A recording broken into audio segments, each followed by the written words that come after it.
வணக்கம். ஜெம் செய்திகளுக்காக நான் பிரீதா. இந்திய நேரப்படி காலை 8:30 மணி செய்திகள். முதலில் ஜெம் தலைப்பு செய்திகளை காணலாம். பாதுகாப்பு படையினருக்கு சௌரிய சக்ரா விருது வழங்கும் விழா. வீரத்தையும் அசாதாரண துணிச்சலையும் வெளிப்படுத்திய பாதுகாப்பு படையினருக்கு விருது வழங்கி கௌரவித்தார் குடியரசுத் தலைவர் திரௌபதி முர்மு. சென்னை ராஜரத்னம் விளையாட்டு அரங்கில் சிங்கப்பெண் சிறப்பு அதிரடிப்படையை தொடங்கி வைக்கிறார் முதலமைச்சர் விஜய். ஐஜி பவானேஸ்வரி தலைமையிலான சிங்கப்பெண் சிறப்பு அதிரடிப்படை. இந்தியாவில் தற்போது 76 முதல் 80 நாட்களுக்கு தேவையான எரிபொருள் இருப்பு உள்ளது. மத்திய பெட்ரோலியம் மற்றும் இயற்கை எரிவாயுத்துறை அமைச்சர் ஹர்தீப் சிங் பூரி அறிவிப்பு. மின்வெட்டு பிரச்சனைகளுக்கு 20 ஆண்டுகளுக்கும் பழமையான டிரான்ஸ்பார்மர்கள் மற்றும் கேபிள்கள் சேதமடைவதே காரணம். மின்வாரியத்துறை அமைச்சர் நிர்மல்குமார் விளக்கம். இஸ்ரேல் மீண்டும் பேச்சுவார்த்தைக்கு திரும்ப வேண்டும். அமெரிக்க அதிபர் டிரம்ப் வேண்டுகோள். ஹார்முஸ் அருகே எண்ணெய் கப்பல் மீது நடத்தப்பட்ட ஏவுகணை தாக்குதல். 24 இந்தியா மாலுமிகள் பத்திரமாக மீட்பு. இனி விரிவான செய்திகளை காணலாம். தில்லியில் பாதுகாப்பு படையினருக்கு குடியரசுத் தலைவர் திரௌபதி முர்மு சௌரிய சக்ரா விருது வழங்கி கௌரவித்தார். தில்லியில் குடியரசுத் தலைவர் மாளிகையில் வீரத்தையும் அசாதாரண துணிச்சலையும் வெளிப்படுத்திய பாதுகாப்பு படையினருக்கு சௌரிய சக்ரா விருது வழங்கும் விழா நடைபெற்றது. இதில் குடியரசுத் தலைவர் திரௌபதி முர்மு கலந்து கொண்டு வீரர்களுக்கு விருது வழங்கி சிறப்பித்தார். அப்போது இந்திய ராணுவத்தின் துணை கர்னல் நிதேஷ் பாரதி சுக்லா, காவல் ஆய்வாளர் லக்ஷ்மண் கேவத், சத்தீஸ்கர் காவல்துறையின் காவல் ஆய்வாளர் ராமேஸ்வர் பிரசாத் தேஷ்முக் ஆகியோருக்கு சௌரிய சக்ரா விருது வழங்கப்பட்டது. நாட்டின் பாதுகாப்பிற்காக ஆபத்தான சூழ்நிலைகளில் தங்களது வீரத்தையும் அர்ப்பணிப்பையும் வெளிப்படுத்தியதற்காக இவர்களுக்கு இந்த உயரிய வீர விருது வழங்கப்பட்டுள்ளது. சென்னை ராஜரத்னம் விளையாட்டு அரங்கில் சிங்கப்பெண் சிறப்பு அதிரடிப்படையை முதலமைச்சர் விஜய் இன்று தொடங்கி வைக்க உள்ளார். முதலமைச்சராக விஜய் பொறுப்பேற்றவுடன் குழந்தைகள், பெண்கள் பாதுகாப்புக்காக சிங்கப்பெண் சிறப்பு அதிரடிப்படை உருவாக்கப்படும் என்று அறிவித்திருந்தார். இதைத் தொடர்ந்து இந்த அதிரடிப்படையின் முதல் பெண் ஐஜியாக பவானேஸ்வரி நியமிக்கப்பட்டார். அதிரடிப்படையில் இடம்பெறும் பெண் காவலர்களுக்கு நீல நிற சட்டை, காக்கி நிற பேண்ட் என சிறப்பு சீருடை வழங்கப்பட்டுள்ளது. அத்துடன் கருப்பு நிற தொப்பியும் கருப்பு நிற காலணியும் வழங்கப்பட்டுள்ளது. சிங்கப்பெண் சிறப்பு அதிரடிப்படையை கடந்த 29ஆம் தேதி அன்று முதலமைச்சர் விஜய் தொடங்கி வைப்பதாக இருந்தது. ஆனால் நிர்வாக காரணங்களுக்காக கடைசி நேரத்தில் இந்த நிகழ்ச்சி தள்ளி வைக்கப்பட்டது. இந்நிலையில் சென்னை ராஜரத்னம் விளையாட்டு அரங்கில் சிங்கப்பெண் சிறப்பு அதிரடிப்படையை முதலமைச்சர் விஜய் இன்று தொடங்கி வைக்கிறார். இதன் மூலம் ஐஜி பவானேஸ்வரி தலைமையிலான இப்படையினர் அனைத்து மாவட்டங்களிலும் தங்கள் பணியை தொடங்க உள்ளனர். இந்தியாவில் தற்போது 76 முதல் 80 நாட்களுக்கு தேவையான எரிபொருள் இருப்பு உள்ளதாக மத்திய பெட்ரோலியம் மற்றும் இயற்கை எரிவாயுத்துறை அமைச்சர் ஹர்தீப் சிங் பூரி தெரிவித்துள்ளார். மத்திய பெட்ரோலியம் மற்றும் இயற்கை எரிவாயுத்துறை அமைச்சர் ஹர்தீப் சிங் பூரி செய்தியாளர்களை சந்தித்து பேசினார். அப்போது சர்வதேச சந்தையில் கச்சா எண்ணெய் விலை தற்காலிகமாக உயர்ந்திருந்தாலும் அது நீண்ட காலத்திற்கு இதே உச்சத்தில் நீடிக்காது என்று தெரிவித்தார். உலகளாவிய போர் பதற்றங்கள் மற்றும் கடல்வெளி தடைகளுக்கு இடையிலும் இந்தியாவின் எந்த ஒரு பகுதியிலும் எரிபொருள் தீர்ந்து போகும் நிலை ஏற்படவில்லை என்றும் கூறினார். ஒருவேளை ஹார்முஸ் ஜலசந்தி மூடப்பட்டே இருந்தாலும் கூட நமது நாட்டில் 60 நாட்களுக்கு தேவையான கச்சா எண்ணெய், இயற்கை எரிவாயு மற்றும் எல்பிஜி எரிவாயு இருப்பு இருக்க வேண்டும் என்பதே தனது அமைச்சகத்தின் கொள்கையாகும் என்று தெரிவித்தார். மின்வெட்டு பிரச்சனைகளுக்கு 20 ஆண்டுகளுக்கும் பழமையான டிரான்ஸ்பார்மர்கள் மற்றும் கேபிள்கள் சேதமடைவதே காரணம் என்று மின்வாரியத்துறை அமைச்சர் நிர்மல்குமார் தெரிவித்துள்ளார். சென்னை அண்ணா சாலையில் உள்ள மின்வாரிய தலைமை அலுவலகத்தில் மின்வாரியத்துறை அமைச்சர் நிர்மல்குமார் செய்தியாளர்களை சந்தித்து பேசினார். அப்போது 15 ஆண்டுகளுக்கும் மேலாக உதவி பொறியாளர்களாக பணிபுரிந்து பதவி உயர்வு கிடைக்காமல் சட்ட போராட்டம் நடத்தி வந்த 300 ஊழியர்களுக்கு செயற்பொறியாளர்களாக பதவி உயர்வு வழங்கப்பட்டுள்ளதாக தெரிவித்தார். இதேபோல் மற்ற பிரிவுகளிலும் நிலுவையில் உள்ள பதவி உயர்வு பணிகள் விரைந்து முடிக்கப்படும் என்று கூறினார். மேலும் மின்சார வாரியத்தில் காலியாக உள்ள பணியிடங்களை நிரப்பவும், துறையை நவீனப்படுத்தி ஊழலற்ற நிர்வாகத்தை உறுதி செய்யவும் தமிழக அரசு உரிய நடவடிக்கைகளை மேற்கொண்டு வருகிறது. இதன் முதற்கட்டமாக இந்த ஆண்டிற்குள் மின்சார வாரியத்தில் 15,000 புதிய பணியாளர்கள் அரசு பணியில் சேர்க்கப்படுவார்கள் என்று தெரிவித்தார். தமிழகத்தில் தற்போது மின்சார தட்டுப்பாடு என்பது கிடையாது. சென்னையில் நிலவும் மின்வெட்டு பிரச்சனைகளுக்கு 20 ஆண்டுகளுக்கும் பழமையான டிரான்ஸ்பார்மர்கள் மற்றும் கேபிள்கள் சேதமடைவதே காரணம் என்று கூறினார். தொடர்ந்து ஒரு சில பகுதிகளில் திட்டமிட்டே மின்சார பெட்டிகளில் உள்ள ஃபியூஸ் பிடுங்கப்பட்டு மின்வெட்டு ஏற்படுத்தப்படுவது சிசிடிவி காட்சிகள் மூலம் கண்டறியப்பட்டுள்ளது. இதுபோன்ற நாச வேலைகளில் ஈடுபடும் நபர்கள் மீது சட்டப்பூர்வ நடவடிக்கைகள் எடுக்கப்பட்டு வருவதாக தெரிவித்தார். ஸோ இதெல்லாம் 15 வருஷமாக பெண்டிங் ப்ரொமோஷன், 15 வருஷமாக அவர்களும் கடுமையாக போராட்டு வராங்க. நாங்கள் ஆட்சிக்கு வந்த பிறகு, நான் அமைச்சராக வந்த பிறகு என்னை வந்து அவங்க சங்கத்திலேருந்து சந்தித்த பிறகு அவங்களுடைய பெண்டிங் என்னென்னலாம் கோர்ட் ஆர்டர்ஸ் வாங்கினதான் காட்டினாங்க. பல பேர் வந்து ரிட்டையர்ட் ஆகிறதுக்கு ஒரு வாரம் ரிட்டையர்மெண்ட் இருக்குது, அதுக்குள்ளே எங்களுக்கு ப்ரொமோஷன் கிடைக்குமா, ஏன்னா 20 வருடத்துக்கு மேலே நான் ஒரே கிரேடில் இருக்கேன்னு வந்து சொன்னாங்க. ஸோ உடனடியாக பணிகளை முடக்கி விட்டோம். ஸோ ப்ரொமோஷன்ஸ் அவங்களுக்கு இவ்வளோ வருஷமாக பெண்டிங் இருக்குது, ஏன் இவ்வளோ கொடுக்கல? கோர்ட் ஆர்டர் வந்து இவ்வளோ வருஷங்களாச்சு. கோர்ட்டுக்கு அவங்க போக வேண்டிய அவசியம் இல்லை. எதற்காக நியாயமாக ஒருத்தருக்கு ப்ரொமோஷன் கிடைக்கும்னா அவங்க ஏன் கோர்ட்டுக்கு போய் சட்ட போராட்டம் நடத்தி அதுக்கான ஆர்டர் வாங்கிட்டு வர வேண்டிய சூழ்நிலை நம்ம ஏன் உருவாக்கணும்? ஃபர்ஸ்ட் ஈரானின் தாக்குதல்களால் யாருக்கும் எந்த பாதிப்பும் ஏற்படவில்லை என்று அமெரிக்க அதிபர் டிரம்ப் தெரிவித்துள்ளார். ஈரான் மீதான தாக்குதலை தொடர்ந்து இஸ்ரேல் பிரதமர் பெஞ்சமின் நெதன்யாகுவை அமெரிக்க அதிபர் டிரம்ப் தொலைபேசியில் தொடர்பு கொண்டு பேசினார். அப்போது அமெரிக்கா ஈரான் அணு ஆயுதம் ஒப்பந்தம் இறுதியாகும் நிலையில் உள்ளதாக தெரிவித்தார். மேலும் இன்னும் 1-2 நாளில் ஒப்பந்தம் கையெழுத்தாகும் என்று கூறினார். எனவே இஸ்ரேல் மீண்டும் பேச்சுவார்த்தைக்கு திரும்ப வேண்டும் என்று கேட்டுக்கொண்டார். ஈரானின் தாக்குதல்களால் யாருக்கும் எந்த பாதிப்பும் ஏற்படவில்லை, அதனால் இனி இஸ்ரேல் பதிலடி கொடுக்காது என்று தான் நம்புவதாக தெரிவித்தார். ஹார்முஸ் அருகே எண்ணெய் கப்பல் மீது நடத்தப்பட்ட தாக்குதலில் இருந்து 24 இந்திய மாலுமிகளையும் மும்பை கடல்சார் மீட்பு ஒருங்கிணைப்பு மையம் பத்திரமாக மீட்டது. இந்தியாவில் இருந்து ஓபனின் துக்கம் துறைமுகம் நோக்கி MT மாரிவெக்ஸ் என்ற எண்ணெய் வணிக கப்பல் சென்று கொண்டிருந்தது. அப்போது ஹார்முஸ் ஜலசந்தி பகுதி அருகே கப்பல் மீது ஏவுகணை தாக்குதல் நடத்தப்பட்டது. கப்பலில் எண்ணெய் இல்லை என்பதால் பெரிய அளவிலான விபத்து தவிர்க்கப்பட்டது. இதனை தகவல் அறிந்த மும்பை கடல்சார் மீட்பு ஒருங்கிணைப்பு மையம் உடனடியாக ஓமன் நாட்டின் கடல்சார் பாதுகாப்பு மையத்துடன் ஒருங்கிணைந்து 24 இந்திய மாலுமிகளையும் பத்திரமாக மீட்டது. கயிறு கட்டி மாலுமிகள் ஒவ்வொருவராக மீட்கப்படும் வீடியோ காட்சிகள் வெளியாகியுள்ளது. காங்கிரஸ் இல்லாமல் திமுகவிற்கு அரசியல் வலிமை இல்லை என்று தமிழக மின்சாரத்துறை அமைச்சர் CTR நிர்மல்குமார் விமர்சித்துள்ளார். சென்னையில் இந்திய ஆணி கூட்டத்தில் திமுக கலந்து கொள்ளாதது குறித்து தமிழக மின்சாரத்துறை அமைச்சர் CTR நிர்மல்குமார் செய்தியாளர்களை சந்தித்து பேசினார். அப்போது அனைத்து மட்டங்களிலும் ஆலோசனை நடத்தி மேலும் முடிவுகள் எடுக்கப்படும் என்றும் காங்கிரஸ் மற்றும் IUML கூட்டணி ஆதரவு அளித்து வருவதாகவும் அவர் தெரிவித்தார். மேலும் திமுக குறித்து பேசுகையில் காங்கிரசின் ஆதரவினால்தான் திமுக ஆட்சிக்கு வந்ததாகவும் காங்கிரஸ் இல்லாமல் திமுகவிற்கு அரசியல் வலிமை இல்லை என்றும் விமர்சித்தார். திமுக தற்போது வெளிப்படையாக தெரிய வந்துள்ளதாகவும் இது அதன் அரசியல் வீழ்ச்சியின் தொடக்கம் என்றும் தெரிவித்துள்ளார். நாகர்கோயில் ஆட்சியர் அலுவலகத்தில் நடைபெற்ற நிகழ்ச்சியில் மீனவர்களுக்கு 21 கோடியே 96 லட்சம் ரூபாய் மதிப்பிலான நலத்திட்ட உதவிகளை அமைச்சர் ஸ்ரீநாத் வழங்கினார். நாகர்கோயில் ஆட்சியர் அலுவலகத்தில் மீன்வளம் மற்றும் மீனவர் நலத்துறை சார்பில் மேற்கு கடற்கரை மீனவர்களுக்கு தடைக்கால நிவாரணம் மற்றும் பல்வேறு நலத்திட்ட உதவிகள் வழங்கும் நிகழ்ச்சி நடைபெற்றது. அமைச்சர் ஸ்ரீநாத் கலந்து கொண்டு மொத்தம் 21 கோடியே 96 லட்சம் ரூபாய் மதிப்பிலான உதவிகளை வழங்கினார். இதில் 27,250 மீனவ குடும்பங்களுக்கு தலா 8,000 ரூபாய் தடைக்கால நிவாரணம் வழங்கப்பட்டது. மேலும் 20 மீனவர்களுக்கு நாட்டுப்படகு வெளிப்பொருத்தும் எந்திரங்கள், 6 பேருக்கு மீன்பிடி உபகரணங்கள் மானிய விலையில், இறந்த மீனவர்களின் குடும்பங்களுக்கு நிவாரணம், கல்வி நிதி உள்ளிட்ட உதவிகளும் வழங்கப்பட்டன. மீனவர்களின் பாதுகாப்பு உரிமை தொகை தொடர்பான கேள்விக்கு அமைச்சர் பதில் அளிக்காமல் சென்றது குறிப்பிடத்தக்கது. குன்றத்தூர் நகராட்சியில் வெளிநாடு வாழ் தமிழர்கள் நலத்துறை அமைச்சர் தென்னரசு திடீர் ஆய்வு மேற்கொண்டார். காஞ்சிபுரம் மாவட்டம் குன்றத்தூர் நகராட்சியில் வெளிநாடு வாழ் தமிழர்கள் நலத்துறை அமைச்சர் தென்னரசு ஆய்வு மேற்கொண்டார். அப்போது அங்கு வந்திருந்த பொதுமக்கள் சிலர் அவரிடம் மனுக்கள் அளித்தனர். இதில் குறிப்பாக கோவில் குளம் தண்ணீரின்றி வறண்டு கிடப்பதாகவும் அதனை தூர்வார நடவடிக்கை எடுக்க வேண்டும் என மக்கள் மனு அளித்த நிலையில் இது தொடர்பாக அதிகாரிகளிடம் உடனடியாக நடவடிக்கை எடுக்க வேண்டும் என உத்தரவிட்டார். இதன் பின்னர் அங்கு வந்த மூதாட்டி ஒருவர் முதியோர் உதவித்தொகைக்காக வருவாய் அலுவலர் பார்க்க வருவதாகவும் வரும்போது அவர் இருப்பதே இல்லை என கூறியதை அடுத்து மூதாட்டி விவரங்களை பெற்றுக்கொண்ட அமைச்சர் தென்னரசு வருவாய் அலுவலர் வந்தவுடன் இது தொடர்பாக உரிய நடவடிக்கை எடுக்க வேண்டும் என கிராம நிர்வாக அலுவலரிடம் உத்தரவிட்டார். கரம்பக்குடி அருகே அரசு மருத்துவமனையில் தமிழக தொழிலாளர் நலன் மற்றும் திறன் மேம்பாட்டுத்துறை அமைச்சர் முகமது பர்வேஸ் ஆய்வு மேற்கொண்டார். புதுக்கோட்டை மாவட்டம் கரம்பக்குடி அருகே மலையூர் அரசு மருத்துவமனையில் தமிழக தொழிலாளர் நலன் மற்றும் திறன் மேம்பாட்டுத்துறை அமைச்சர் முகமது பர்வேஸ் ஆய்வு மேற்கொண்டார். அப்போது அங்கு வழங்கும் மருந்து மாத்திரைகள் தட்டுப்பாடு இல்லாமல் தரமானதாக கிடைக்கிறதா என்று ஆய்வு மேற்கொண்டார். மருத்துவமனையில் ஆய்வகத்தை ஆய்வு செய்த போது அதிகாரி அமரும் இடத்திற்கு மேலே முதலமைச்சர் போட்டோ இல்லாததை கண்டு அங்கிருந்த அதிகாரியை கடிந்து கொண்டார். மேலும் அதிகாரியிடம் முதலமைச்சர் புகைப்படம் வைக்க வேண்டும் என்று உத்தரவிட்டார்.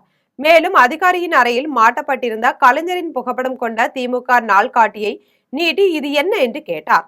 உடனடியாக அங்கிருந்த அதிகாரி அகற்றி விடுகிறேன் என்று தெரிவித்தார். டாஸ்மாக் துறையில் தனிநபர்கள் மற்றும் அரசியல் கட்சிகளுடன் தொடர்புடையதாக கூறப்படும் 1000 கோடி ரூபாய் அளவிலான முறைகேடுகளை தடுத்து நிறுத்தியுள்ளதாக அமைச்சர் விக்னேஷ் தெரிவித்துள்ளார். திண்டுக்கல்லில் மதுவிலக்கு மற்றும் ஆயத்தீர்வைத்துறை அமைச்சர் விக்னேஷ் திண்டுக்கல் பேருந்து நிலையம் மற்றும் அரசு மருத்துவக் கல்லூரி மருத்துவமனை உள்ளிட்ட இடங்களுக்கு சென்று ஆய்வு மேற்கொண்டார். இதைத் தொடர்ந்து அமைச்சர் விக்னேஷ் செய்தியாளர்களை சந்தித்து பேசிய போது பேருந்து நிலையத்தை வேறு இடத்திற்கு மாற்ற அடுத்த கட்ட பணிகளை தொடங்க உள்ளதாக தெரிவித்தார். மக்களின் நலன் மீது மட்டுமே முதல்வர் விஜய் தலைமையிலான அரசுக்கு அக்கறை உள்ளது என்றும் டாஸ்மாக் வருமானம் குறைவது பற்றி தாங்களுக்கு கவலை இல்லை என்றும் தெரிவித்தார். டாஸ்மாக் துறையில் பல்வேறு சீர்திருத்தங்களையும் புரட்சிகரமான மாற்றங்களையும் கொண்டு வந்துள்ளதாகவும் தனிநபர்கள் மற்றும் அரசியல் கட்சிகளுடன் தொடர்புடையதாக கூறப்படும் 1000 கோடி ரூபாய் அளவிலான முறைகேடுகளை தடுத்து நிறுத்தியுள்ளதாகவும் கூறினார். ஒரு பொறுப்பு கொடுத்தாங்கன்னா முழுமையாக அந்த பணி செய்யணுங்கிற ஒரு தளபதியை பின்பற்றக்கூடிய ஒரு ஆள். சிஎம் எப்படி ஒரு வேலையை எடுத்துட்டாங்கன்னா டெப்த் வரைக்கும் போகிறோம். அந்த மாதிரி எனக்குன்னு ஒரு இப்போ எனக்குன்னு வந்து இந்த மதுவிலக்கு ஆயத்தீர்வை கொடுத்தாங்க. இந்த 20 நாளில் எத்தனை விஷயங்கள் உள்ளே கொண்டு வந்திருப்போம்னு நீங்கள் ஊடக வாயிலாக தெரிஞ்சிருப்பீங்க. இந்தியாவில் எந்த துறையிலையுமே ஒரு 20 நாளில் ஒரு 1200 கோடி உள்ளே வந்திருக்கு லீக்கேஜ் ஆகிற அமௌண்ட்டு. அந்த மாதிரி அந்த துறையில் எப்படி நான் டீப்பாக வேலை செஞ்சிடும். அடுத்து வர காலங்களில் இந்த திண்டுக்கல்லில் நீங்கள் சொல்கிற 10 தாலுக்காவில் இருக்க மூல முடுக்கு வரைக்கும் நான் போகணும். இங்கே இருக்கிற மாணவர்களோட வளர்ச்சியும், இங்கே இருக்கிற முதியோர்களோட பாதுகாப்பும், இங்கே இருக்கிற அந்த வியாபாரிகளோட வாழ்வாதாரமும் எனக்கு முக்கியம். காஞ்சிபுரம் அருகே உள்ள துலுக்கானத்தம்மன் கோயிலில் ஆடி மாத திருவிழாவில் சட்டமன்ற உறுப்பினர் முனிரத்னம் கலந்து கொண்டு சாமி தரிசனம் செய்தார். காஞ்சிபுரம் மாவட்டம் சாலவாக்கம் குறும்பிறை ஊராட்சியில் துலுக்கானத்தம்மன் கோயிலில் ஆடி மாத திருவிழாவையொட்டி கூழ்வார்க்கும் திருவிழா நடைபெற்றது. இதில் துலுக்கானத்தம்மன் சிறப்பு அலங்காரத்தில் வீதி உலா வந்து பக்தர்களுக்கு காட்சியளித்தார்.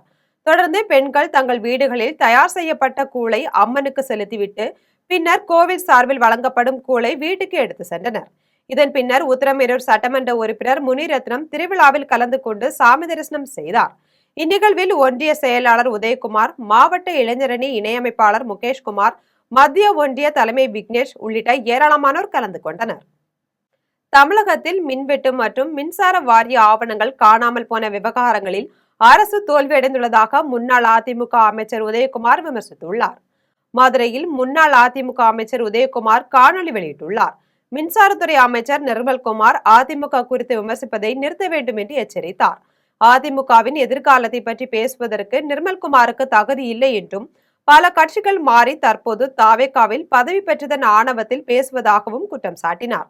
மேலும் தமிழகத்தில் மின்வெட்டு மற்றும் மின்சார வாரிய ஆவணங்கள் காணாமல் போன விவகாரங்களில் அரசு தோல்வியடைந்துள்ளதாக விமர்சித்த அவர், மின்வெட்டையும் மின்சார ஆவண திருட்டையும் தடுக்க முடியாத அமைச்சர் நிர்மல்குமார் அதிமுக என்ற மின்சார கம்பியில் கை வைக்க வேண்டாம் என்றும் ஷாக் அடிக்கும் என்றும் தெரிவித்துள்ளார். அதிமுக பொதுச் செயலாளர் எடப்பாடி பழனிசாமி தலையில் கட்சி வலுவாக செயல்பட்டு வருவதாகவும் RB உதயகுமார் தெரிவித்துள்ளார். திமுகவை எதிர்க்கும் ஒரே அரசியல் சக்தியாக தமிழக வெற்றிக் கழக தலைவர் விஜய் உள்ளதாக முன்னாள் சட்டமன்ற உறுப்பினர் பன்னீர்செல்வம் தெரிவித்துள்ளார். திருவண்ணாமலை மாவட்டம் கலசப்பாக்கம் தொகுதியில் அதிமுகவை சேர்ந்த ஒன்றிய மற்றும் கிளை கழக நிர்வாகிகள் உள்ளிட்ட 100க்கும் மேற்பட்டோர் முன்னாள் சட்டமன்ற உறுப்பினர் பன்னீர்செல்வம் முன்னிலையில் தமிழக வெற்றி கழகத்தில் இணைந்தனர். பின்னர் செய்தியாளரிடம் பேசிய பன்னீர்செல்வம், விரைவில் மேலும் 500க்கும் மேற்பட்ட அதிமுக நிர்வாகிகள் தாவேகாவில் இணைய உள்ளதாக தெரிவித்தார். மேலும் மாவட்டம் முழுவதும் 10,000க்கும் மேற்பட்ட அதிமுக நிர்வாகிகள் தாவேகாவில் இணைய உள்ளதாக கூறினார்.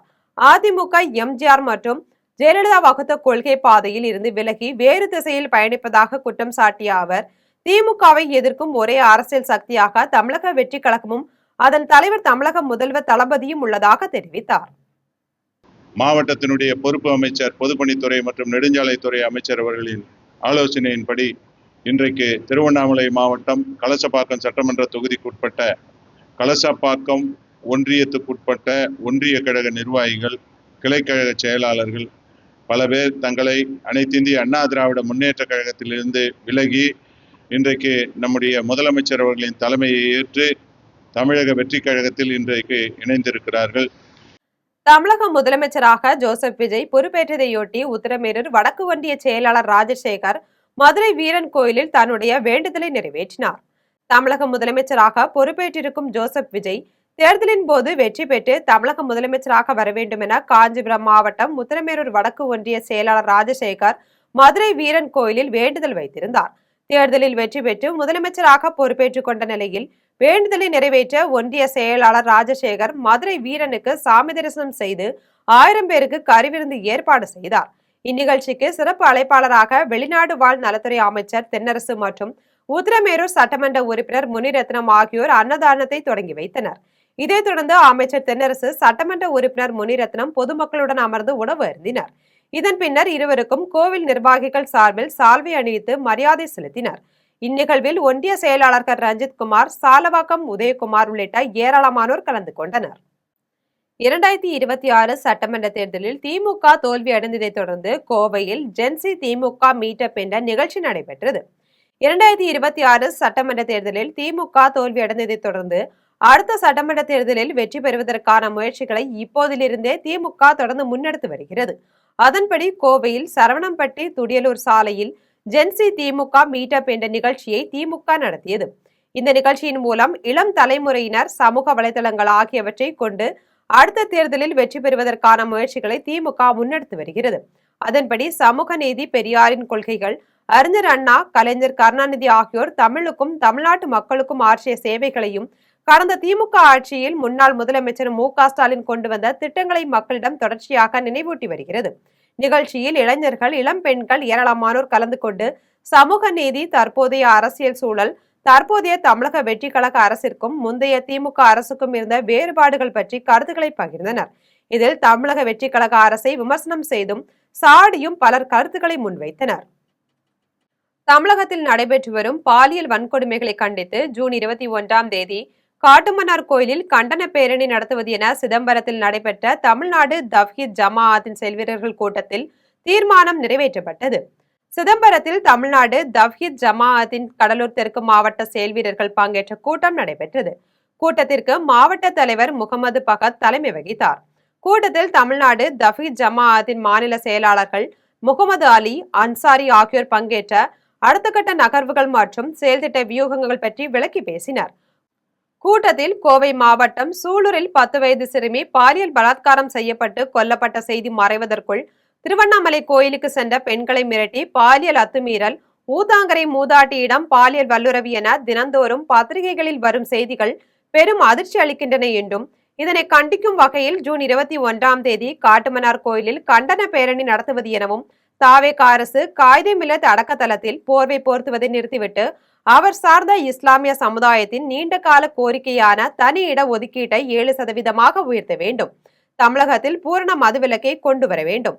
இந்திய தேர்தல் ஆணையம் மீண்டும் வாக்கு சீட்டு முறையை கொண்டு வர வேண்டும் என்பன உள்ளிட்ட பல்வேறு தீர்மானங்கள் நிறைவேற்றப்பட்டது. மேலும் பக்ரீத் பண்டிகைக்கு முந்தைய தினம் வழங்கப்பட்ட குர்பானி குறித்த தீர்ப்பு இஸ்லாமியர்களுக்கு தேவையற்ற அழுத்தத்தையும் சமுதாயத்தில் குழப்பத்தையும் பதட்டத்தையும் ஏற்படுத்துவதாக அமைந்துவிட்டது என்றும் தமிழ்நாடு தவ்ஹீத் ஜமாஅத் நிர்வாகிகள் தெரிவித்தனர். கூட்டத்தில் மாவட்ட செயலாளர் ஜஃபருல்லா, மாவட்ட பொருளாளர் அப்துல் அகத், துணைத் தலைவர் மஹ்பூப், துணை செயலாளர் மைதீன், மருத்துவ அணி செயலாளர் அப்துல்லா, தொண்டரணி செயலாளர் அசாருதீன், மாணவர் அணி செயலாளர் யாசின் உள்ளிட்ட 300க்கும் மேற்பட்டோர் கலந்து கொண்டனர். யார் அதில் பொறுப்பில் இருக்கிறார்களோ அவர்கள் அதை அரங்க வேண்டும், அவர்கள் தான் அதை நடைமுறைப்படுத்த வேண்டும். நீதியரசர் ஒரு தீர்ப்பை வழங்குகிறார், அரசு அதிகாரிகளுக்கு ஒரு கட்டளை இடுகிறார் என்று சொன்னார், உடனடியாக தமிழக அரசு அதில் களத்தில் இறங்கியிருக்க வேண்டும். பக்ரீத் பெருநாளை கொண்டாடுகின்ற போது முஸ்லிம்கள் கடுமையான நெருக்கடிக்கு ஆனார்கள். பல இடங்களில் அரசு அதிகாரிகள் வந்து குர்பானி கொடுக்கக்கூடாது என்று தடை விதிக்கக்கூடிய வீடியோ காட்சிகள் சமூக வலைதளங்களில் பரவக்கூடியதை பார்க்கணும். காஞ்சிபுரம் ரயில் நிலையத்தில் இன்டர்நெட் சர்வர் கோளாறு காரணமாக பயணச்சீட்டு பெற முடியாமல் பயணிகள் அவதியடைந்துள்ளனர். காஞ்சிபுரம் ரயில் நிலையத்தில் இன்டர்நெட் சர்வர் கோளாறு காரணமாக பயணச்சீட்டு பெற முடியாமல் பயணிகள் அவதியடைந்துள்ளனர். இதனால் பயணிகள் நீண்ட நேரம் வரிசையில் காத்திருந்தும் பயணச்சீட்டு பெறும் நிலை ஏற்பட்டுள்ளது. வரிசையில் நின்று பயணச்சீட்டு பெற முடியாமல் மணிக்கணக்கில் காத்திருக்கும் பயணிகளிடம் ரயில்வே ஊழியர்கள் செங்கல்பட்டு நிலையத்தில் பயணச்சீட்டை பெற்றிட அறிவுறுத்தப்பட்டு அனுப்பி வருகின்றனர். மதுரையில் பயன்பாடின்றி உள்ள ஜவான் பவனை சீரமைக்க முன்னாள் படைவீரர்கள் கோரிக்கை விடுத்துள்ளனர். மதுரை ரயில் நிலையம் அருகே அமைந்துள்ள ஜவான் பவன் கட்டிடம் பயன்பாடின்றி சேதமடைந்த நிலையில் உள்ளதாக முன்னாள் படைவீரர்கள் வேதனை தெரிவித்துள்ளனர். பிற மாநிலங்கள் மற்றும் மாவட்டங்களில் இருந்து வரும் முன்னாள் படைவீரர்கள், அவர்களின் குடும்பத்தினர் மற்றும் பணியில் உள்ள ராணுவ வீரர்கள் குறைந்த வாடகையில் தங்குவதற்கு பயன்பட்டு வந்த இந்த கட்டிடம் தற்போது சமூக விரோதிகளின் கூடாரமாக மாறியுள்ளதாக கூறப்படுகிறது. கடந்த 2024 டிசம்பர் 7ஆம் தேதி கொடிநாள் விழாவில் ஜவான் பவனை மீண்டும் பயன்பாட்டிற்கு கொண்டுவர நடவடிக்கை எடுக்கப்படும் என முன்னாள் படைவீரர் நலத்துறை அதிகாரிகள் உறுதியளித்திருந்த நிலையில் இதுவரை எந்த பணியும் தொடங்கப்படவில்லை என குற்றச்சாட்டு எழுந்துள்ளது. எனவே மாவட்ட ஆட்சியர் நேரில் ஆய்வு செய்து ஜவான் பவனை அனைத்து வசதிகளுடன் விரைவில் சீரமைத்து பயன்பாட்டிற்கு கொண்டுவர நடவடிக்கை எடுக்க வேண்டும் என முன்னாள் படைவீரர்கள் கோரிக்கை விடுத்துள்ளனர். இந்த கிடப்பில் போட்டதை சீக்கிரம் அவர் இது பண்ணணும். நிதி உதவி ஆல்ரெடி சேங்ஷன் ஆகி நிதி அப்படியே இருக்குது, அதை யூட்டிலைஸ் பண்ணாமல் இன்னும் இருக்கிறது தான் எங்களுக்கு மனசு கொஞ்சம் வருத்தமாக இருக்குது. நாங்கள் எந்த ஒரு ஆர்ப்பாட்டமும் பண்ணக்கூடாது, ஒரு அமைதியான முறையில் போகணும். ஏன்னா நாங்கள்லாம் ஒரு டிசிப்ளின்டு விங்கில் இருந்து வந்ததுனால அப்படி பண்ணணும் அப்படின்னு தான் நாங்கள் ஒரு அப்ளிகேஷன் கொடுத்துக்கிட்டே இருக்கிறோம். தாராபுரம் அருகே நடைபெற்ற காளை பந்தயத்தை பல்லாயிரக்கணக்கான பொதுமக்கள் உற்சாகமாக கண்டுகளித்தனர். திருப்பூர் மாவட்டம் தாராபுரம் அருகே சின்னக்காம்பாளையத்தில் முன்னாள் முதல்வர் கலைஞர் கருணாநிதியின் 103வது பிறந்த நாளை முன்னிட்டு 13வது ஆண்டு காளை பந்தயம் கோலாகலமாக நடைபெற்றது. போட்டியை திமுக துணை பொதுச் செயலாளர் மு.பே. சாமிநாதன் தொடங்கி வைத்தார். இதில் திருப்பூர், கோவை, பொள்ளாச்சி, உடுமலை, தாராபுரம் உள்ளிட்ட பகுதிகளில் இருந்தும் கேரளாவில் இருந்தும் 550 ரேக்லா வண்டிகளும் 1500 காளைகளும் பங்கேற்றன. 200 மீட்டர் பிரிவில் கவின்குமார் முதலிடம் பிடித்தார். 300 மீட்டர் பிரிவில் கருப்பணசாமி முதலிடம் பிடித்தார். 2ஆம் இடங்களை பல்வேறு வீரர்கள் பெற்றனர். வெற்றியாளர்களுக்கு ரொக்க பரிசுகள், கோப்பைகள் வழங்கப்பட்டன. பல்லாயிரக்கணக்கான மக்கள் திரண்டிருந்து காளை பந்தயத்தை உற்சாகமாக கண்டுகளித்தனர். சேலம் மாவட்ட ஆட்சியர் அலுவலகத்தில் நடைபெற்ற மக்கள் குறை தீர்க்கும் முகாமில் பொதுமக்களுக்கு உரிய மரியாதை தரப்படவில்லை என மாவட்ட ஆட்சியர் பங்களா முன்பு தேசிய சீர்திருத்த இயக்கத்தின் தலைவர் ஜெயசீலன் தர்ணாவில் ஈடுபட்டதால் பரபரப்பு நிலவியது. சேலம் அஸ்தம்பட்டி ஹவுசிங் போர்டு மகேந்திரபுரி பகுதியை சேர்ந்த ஜெயசீலன் என்பவர் தேசிய சீர்திருத்த இயக்கத்தின் தலைவராக உள்ளார். இந்நிலையில் கடந்த வாரம் மாவட்ட ஆட்சியர் அலுவலகத்தில் நடைபெற்ற மக்கள் குறை தீர்க்கும் முகாமில் பங்கேற்ற தேசிய சீர்திருத்த இயக்க தலைவர் ஜெயசீலன் பொதுமக்களுக்குரிய மரியாதை அளிக்கவில்லை என்று அதிகாரிகளிடம் புகார் தெரிவித்தார். இதனால் அதிகாரிகளுக்கும் ஜெயசீலனுக்கும் வாக்குவாதம் ஏற்பட்டது. இதனையடுத்து சேலம் கோரிமேட்டில் உள்ள மாவட்ட ஆட்சியர் பங்களா முன்பு ஜெயசீலன் தர்ணா போராட்டத்தில் ஈடுபட்டார். இதனை அறிந்த கண்ணங்குறிச்சி காவல்துறையினர் சம்பவ இடத்திற்கு விரைந்து சென்று ஜெயசீலனிடம் பேச்சுவார்த்தை நடத்தினர். இதனிடையே மாவட்ட ஆட்சியர் அலுவலகத்தில் பொதுமக்களுக்குரிய மரியாதை வழங்கப்படும் எனவும் தங்கள் போராட்டத்தை கைவிட வேண்டும் எனவும் மாவட்ட ஆட்சியர் தெரிவித்தார். இதனையடுத்து தேசிய சீர்திருத்த இயக்கத்தின் தலைவர் ஜெயசீலன் தர்ணா போராட்டத்தை கைவிட்டார். தீண்டாமை நவீனப்படுத்துகிற மாதிரி இருக்குது. அதனால் அவங்களுக்கும் குஷன் சேரே போட்டு அவங்கள உட்கார வச்சு மரியாதையாக நடத்தி அவங்களுக்கான குறைகளை தீர்க்கணும்னு சொல்கிறதுக்காக வந்திருக்கிறேன். இங்கே பிளாஸ்டிக் சேர் தான் இருக்கா, இல்லை குஷன் சேர் போட்டிருக்காங்களா மக்களுக்காக, எனக்காக அப்படிங்கிறத உறுதிப்படுத்துறதுக்காக இங்கே வந்திருக்கேன். தென்காசி மாவட்ட கூட்ட அரங்கிற்குள் ரீல்ஸ் எடுத்த தாவேகா நிர்வாகிகளால் மாவட்ட ஆட்சியர் அலுவலகத்தில் பரபரப்பு ஏற்பட்டுள்ளது. தென்காசி மாவட்ட ஆட்சியர் அலுவலகத்திற்கு பொறுப்பு அமைச்சர் ராஜீவ் வருகை தந்தார். இந்நிலையில் தமிழக வெற்றி கழக நிர்வாகிகள் அனைவரும் மாவட்ட ஆட்சியர் அலுவலக கூட்ட அரங்கத்திற்குள் நூற்றுக்கணக்கானோர் நுழைந்தனர். பின்னர் கூட்ட அரங்கிற்குள் ரீல்ஸ் எடுத்து சுற்றி சுற்றி வந்ததால் கூட்ட அரங்கம் சந்தைக்கடையாக மாறியது. இதனால் மனு வாங்குவதற்காக இருந்த அதிகாரிகளுக்கும் பொதுமக்களுக்கும் மிகுந்த சிரமம் ஏற்பட்டது. இதனைத் தொடர்ந்து அதிகாரிகள் ஒலிபெருக்கி மூலம் அறிவித்ததை தொடர்ந்து தாவேகா நிர்வாகிகள் கூட்டரங்கை விட்டு வெளியேறினர். இதனால் மாவட்ட ஆட்சியர் அலுவலகத்தில் பரபரப்பு ஏற்பட்டது. கன்னியாகுமரி மாவட்டம் களியல் கோதை ஆற்றில் 4 மாதங்களுக்கு பின் மீண்டும் முதலை தென்பட்டதால் பொதுமக்களிடையே பரபரப்பை ஏற்படுத்தியுள்ளது. குமரி மாவட்ட களியல் கோதை ஆற்றில் கடந்த 5 மாதங்களுக்கு முன் முதலை ஒன்றை பொதுமக்கள் பார்த்து அச்சமடைந்தனர். இதையடுத்து அன்றைய விளவங்கோடு சட்டமன்ற உறுப்பினர் தாரகை கத்பட் சம்பவ இடத்திற்கு வந்து களியல் வனத்துறை அதிகாரிகளை வரவழைத்து முதலையை பிடிக்க கூண்டு அமைத்து அதே பகுதியில் வனத்துறையினரும் கொட்டகை அமைத்து கண்காணிப்பு பணியில் ஈடுபட்டு அப்பகுதியில் பொதுமக்கள் சில தடையும் விதித்தனர். தொடர்ந்து பல நாட்கள் கழித்தும் கூண்டில் முதலை சிக்காததாலும் வனத்துறையினரின் கண்ணில் சிக்காததாலும் கண்காணிப்பு பணியை நிறுத்திவிட்டு கூண்டையும் அப்படியே விட்டு சென்றனர். இந்நிலையில் 4 மாதங்களுக்கு பிறகு அதே பகுதியில் கூண்டின் அருகாமையில் உள்ள கிணற்றின் மீது மீண்டும் முதலை தென்பட்டுள்ளது. இந்த சம்பவம் அப்பகுதியில் மீண்டும் பரபரப்பை ஏற்படுத்தியுள்ளது.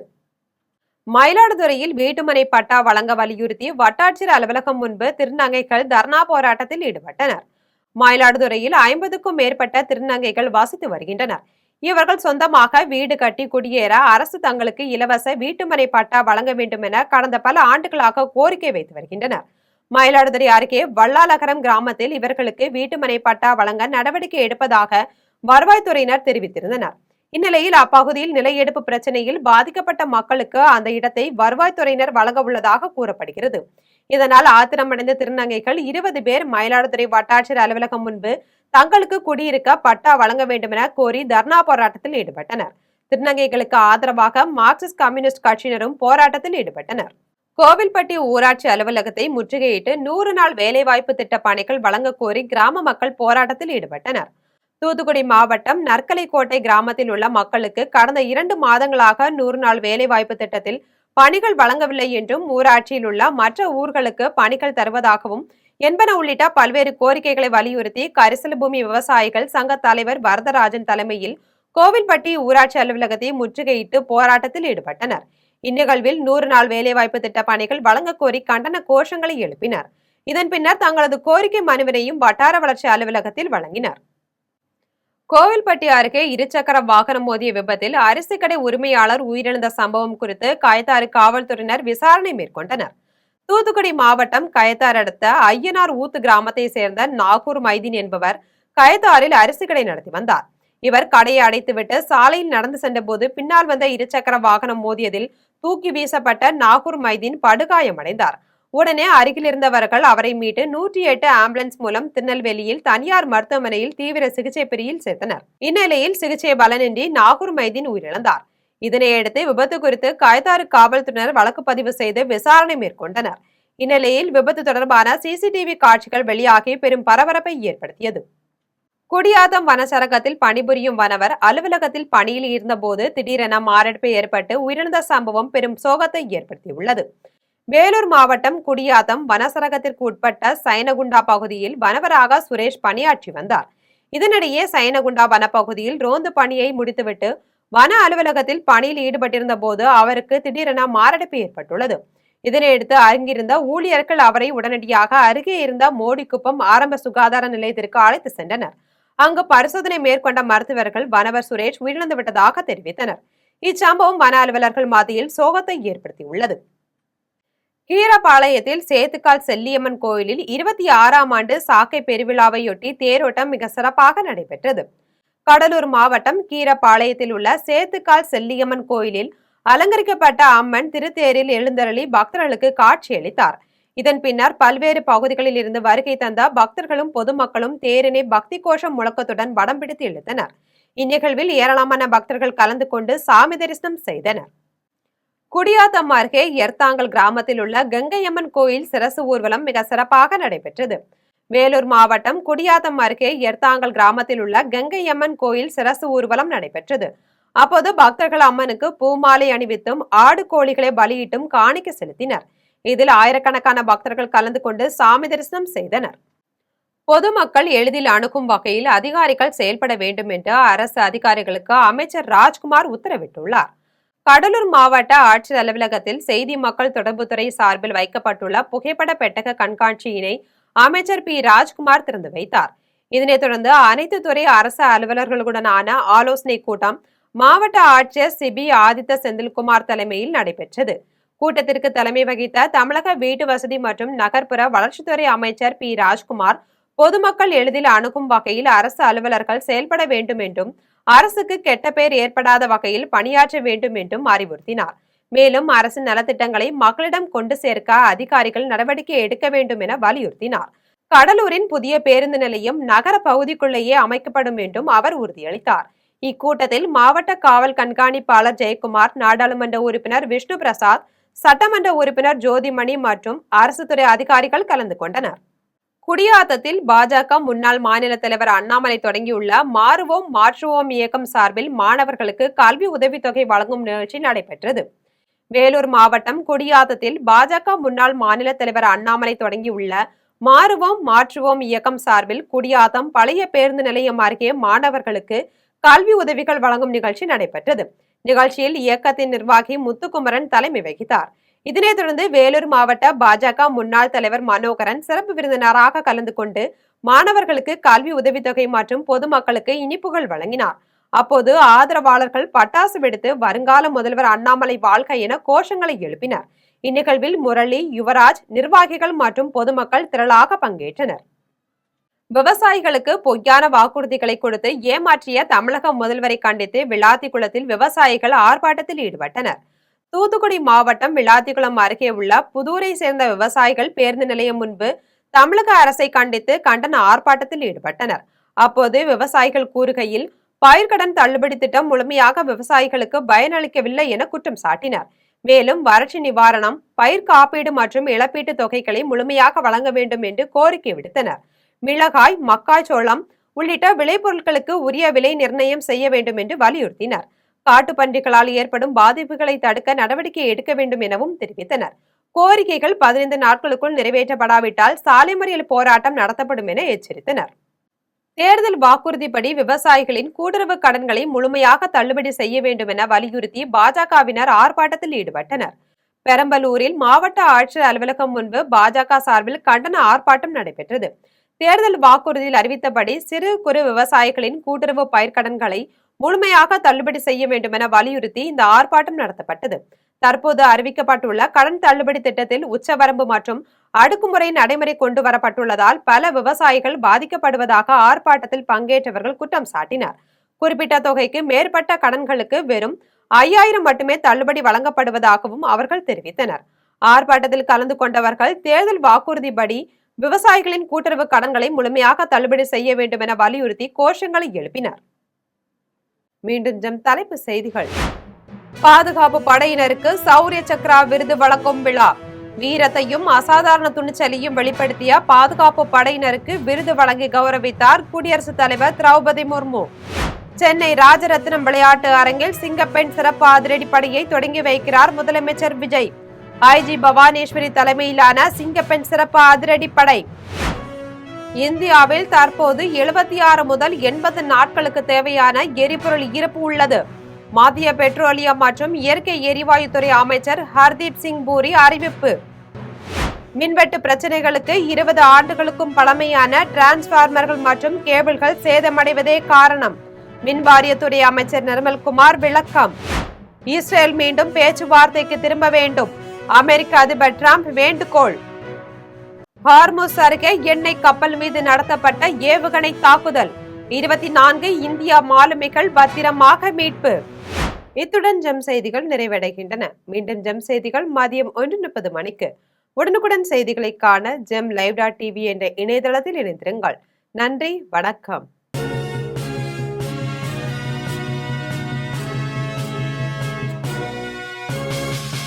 உடனுக்குடன் அப்டேட் தெரிந்து கொள்ள ஜெம் டிவி தமிழ் ஆப்பை இன்ஸ்டால் செய்யவும்.